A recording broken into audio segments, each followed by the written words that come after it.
Laid on drums. On member-supported KCSM Jazz 91, Lee Thomas here until 2 o'clock. We'll be chatting with Dave Eshelman in a few minutes, and we'll talk about his career and his music, and we'll do that right after this first song that we're going to play, Softly as in the Morning Sunrise, on member-supported KCSM. KCSM and KCSM HD1, San Mateo, San Francisco, Oakland, San Jose, and K214CS Sonoma, the Bay Area's jazz station.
That's Dave Eshelman on FM 91 KCSM, trombonist, arranger, composer, educator, deep voices put out by Dave Eshelman, and the Jazz Garden Big Band.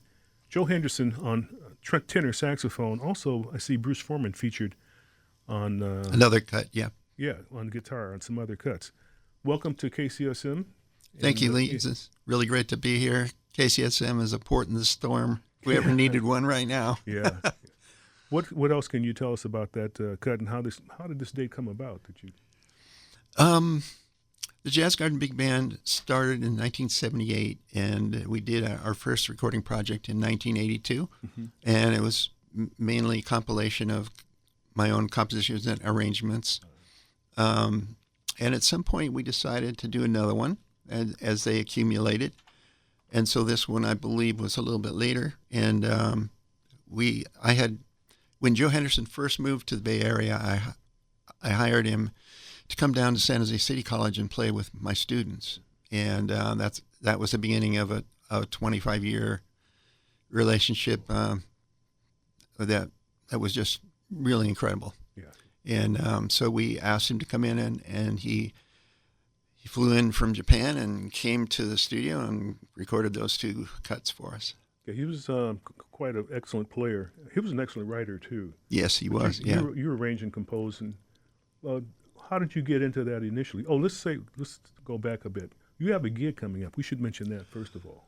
Yeah, we have two dates coming up, and first one is this Sunday, March 16th, at the Art Boutique Music Hall in San Jose, 7 p.m. And then the second one is the next night at Freight and Salvage Coffee House in Berkeley. Both are at 7 p.m. And I hope folks will come out and check out the Jazz Garden Big Band. You played with some really great people. I see you've played with John Abercrombie, Terrence Blanchard, Richie Byrack. Now, that's away from the big band setting, or did you do small group with that? On those, let's see, you gave me three names. Terrence and Richie Byrack were both part of 3-CD project that I wrote for Philippe Kahn, who hired his favorite jazz musicians to come in and play. And so I did the arranging and conducting.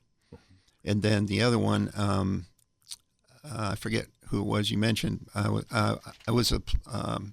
John Abercrombie. John worked all three of those dates. And then at the end, I felt like I knew him well enough to ask him if he would do a quartet date with me. And he and John Patitucci and Peter Erskine all agreed to do that. But you do work with small ensembles. Do you prefer big band or? Big band is really my medium. It's like we were talking earlier. It's very time consuming and takes a lot of dedication, I guess you'd say, to make a big band arrangement, even with computers. And so. It's been kind of a battle between the trombone and the big band. You spend a lot of time practicing still. Oh, yes. Yeah, you have to. I guess. The brass players have to play every day. Yeah, I'm kind of familiar with that. I used to be familiar with that. You taught at Cal State East Bay?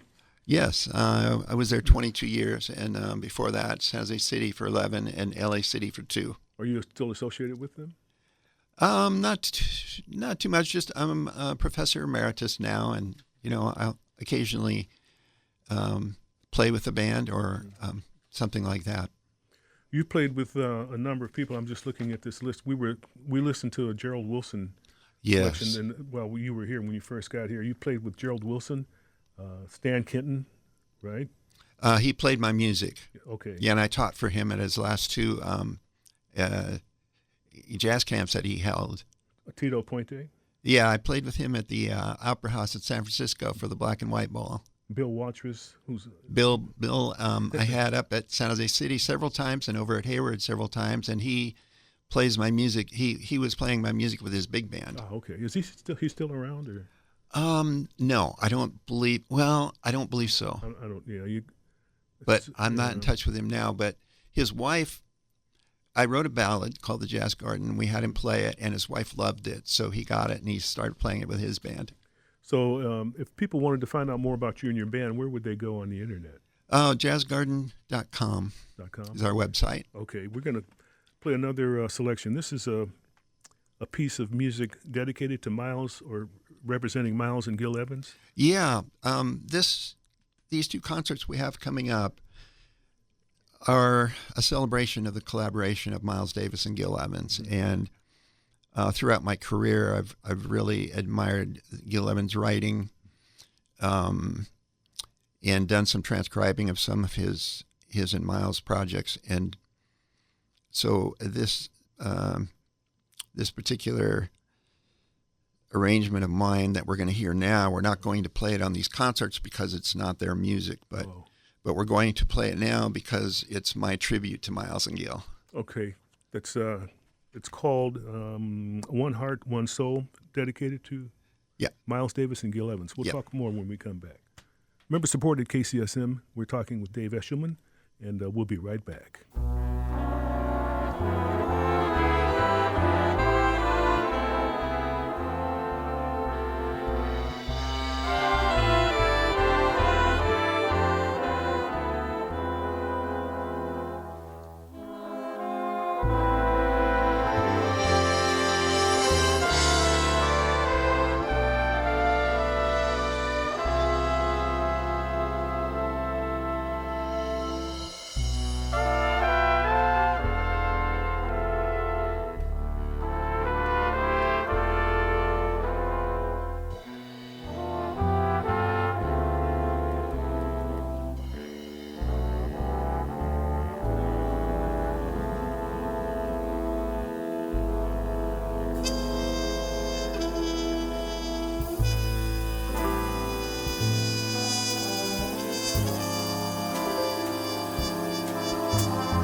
That's called One Heart, One Soul, written and arranged by Dave Eshelman, our guest here on member-supported KCSM Jazz 91. That's on a date, Milagros Journey, with the Jazz Garden Big Band, and our guest is Dave Eshelman. What else can you tell us about this? The soloist on One Heart, One Soul, dedicated to Gil Evans, I know. Yeah, Gil Evans and Miles and their collaboration. That was Steve Campos, the late Steve Campos, playing the trumpet solo there, and Dan Zinn on tenor. Dan has a show coming up Wednesday at Yoshi's. With Rachel Z. Yeah. We just gave away tickets for that. Awesome. Yeah. So this is on Seabreeze. I've seen this label before. They have nice things on this label. They do, Likeable. It's very. How did you get into Gil Evans? That's an excellent question. I was just looking at Sketches of Spain. Was recorded in 1960. I was 12 years old, so I don't think I was into it then. But eventually I started playing, played in my junior high and high school. They called them stage bands in those days. Yeah. And went to Foothill College with Dr. Herb Patno, and that's where I first met real serious jazz musicians. Yeah. That was an incredible band. And that's when I started, branching out and just listening. And I studied composition in college, orchestration. Mm-hmm. Gil Evans, for me, he on those Columbia albums had a very orchestral point of view. He studied the music of De Falla and Rodrigo, the Spanish composers, and he used solo bassoon. He knew how to use texture, which is something I think is often neglected in music. He could go from a solo bassoon to a screaming shout chorus, Dynamics. Yeah. And he used oboe, he used a French horn in his band every time they played. He used the tuba in his band every time they played. So, and with my band, fortunate to have woodwind players who were just fantastic. They played clarinet, flute, bass clarinet, and I write for those colors as well. So, plus he had some really great musicians in his orchestras too. Yes, he did. Yeah, got the best. I see you're influenced by. There's one question I want to ask you quickly. Why valve? Why slide trombone and not valve? Do you prefer? What made you pick the slide trombone? Actually, I started in third grade, and they gave me a valve trombone. My arms were too short. So I played valve trombone for a year, and then they gave me a slide trombone, and I never looked back. Because you tried to play valve, though. I did play valve. In fact, I played baritone horn on a bunch of gigs professionally because I had that background of playing the valves. Is it easier? In some ways it is. I mean, the trombone is a very difficult instrument because it's limited. There are some notes where you have to move the slide 3 feet to get from one note to the next. Yeah, right. Okay. And so with a trumpet, you're talking about a couple inches, and a saxophone, a quarter of an inch, maybe. Yeah. So it's hard to get around the trombone like that. Playing in tune too, right? Yeah. I'm playing in tune. The trombone does teach you how to listen and get your intonation together. That's for sure. That was Dizzy's first instrument. He played trombone before he played trumpet. Yeah. And he would show trombonists out of the positions for how to play a certain note in a position. Because his music was pretty difficult, I guess, for a trombonist. Yeah. So we're speaking with Dave Eshelman and talking about his big band and his career as an arranger, composer, instrumentalist, and educator. And we're going to listen to a piece from Milagros Journey. No, that's not it. I'm sorry. So many CDs. When Dreams Come True, and the tune Mystique. Can you tell us a little bit about that before we get into it? There was a middle school band in Morgan Hill, California, run by John Bremis. And those kids practiced every night and twice on weekends. And because of that, they developed a reputation, and they commissioned a lot of Bay Area composers. Mm-hmm. And so I wrote this piece for them, and it ended up being played by a lot of college and pro bands as well. I play it all the time with my pro band. It's called Mystique. Okay. Dave Eshelman on member-supported KCSM.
That is the Dave Eshelman Big Band. Dave Eshelman on trombone doing the arranging and writing. And Dave, the solos.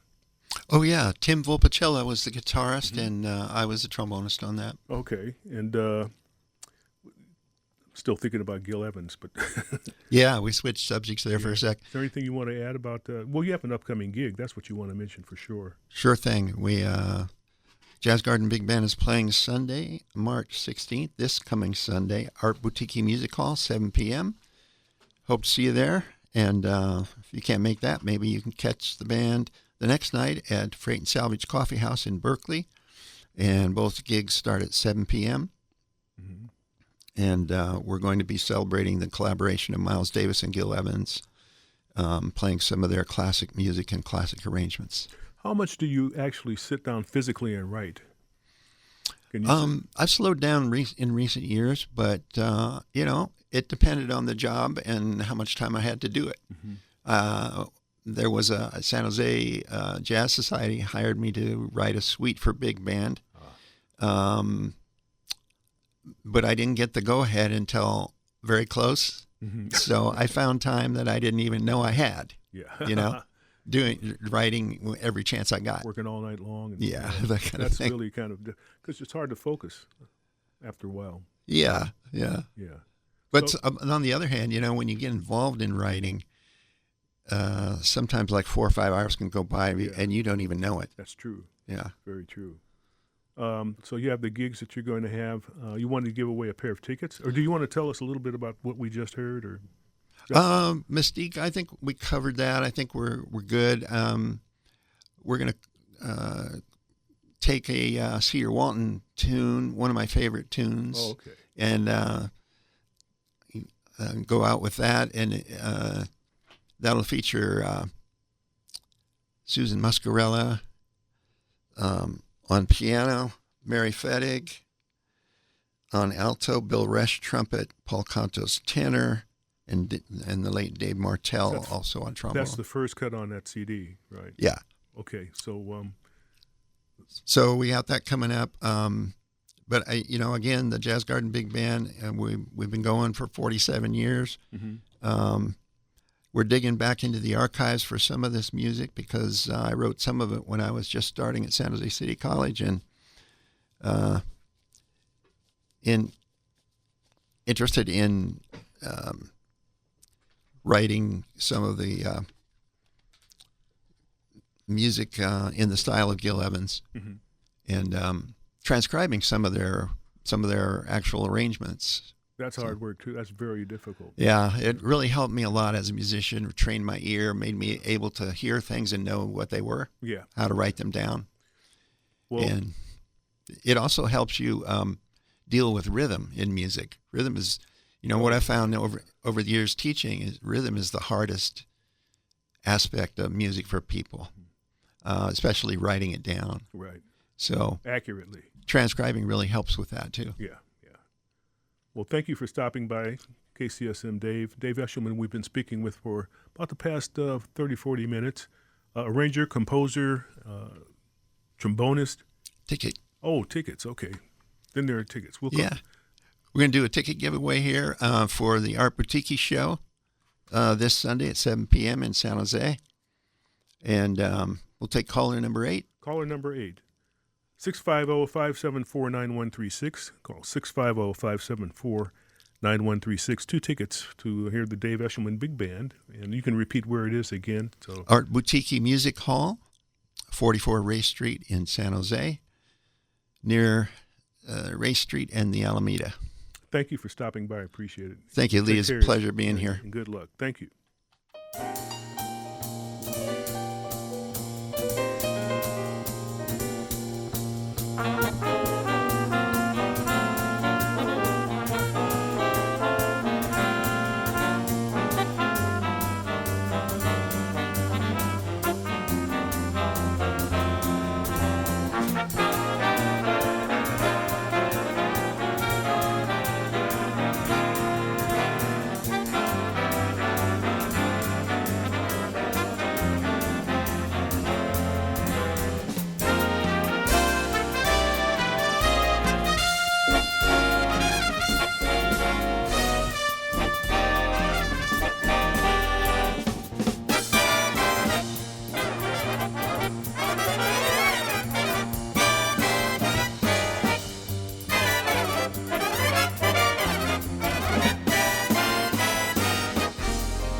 Midday Jazz with Lee Thomas on KCSM Jazz 91.